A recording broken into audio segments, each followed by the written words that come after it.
Okay. Mukhang masaya yung ginagawa ni na Drew dyan at ni Coach Ronnie, ha? Pero alam nyo, ito ang mas fun.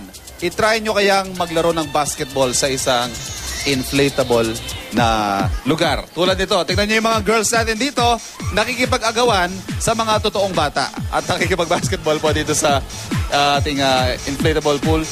Ayan, napakasaya.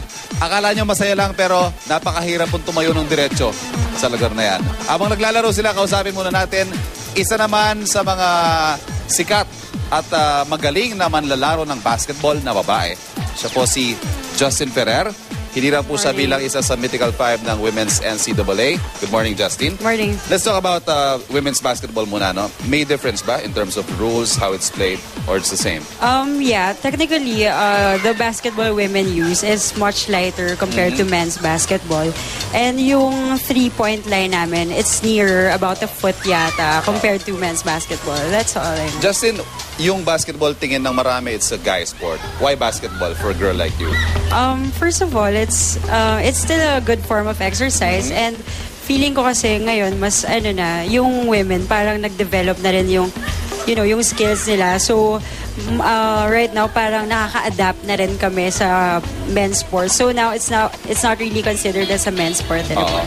Not anymore. Pero sa tingin mo, ano yung future ng women's basketball dito sa Pilipinas? Yan, hindi yung ginagawa nila, yung totoong basketball, seryosong basketball. Well, sana mag-develop pa siya. Sana mas magkaroon ng professional pa in the country. And sana, like WNBA, meron naman siya. So, sana in the Philippines magkaroon din.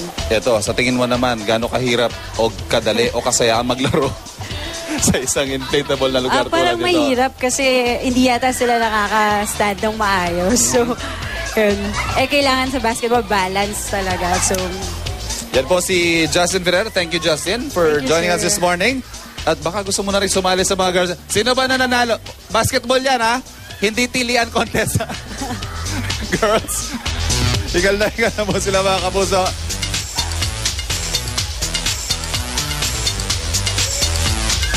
Ano naman ang experience dyan sa loob? Mahirap! Hindi kayo makalaro! Pero masarap mag-bounce, ha?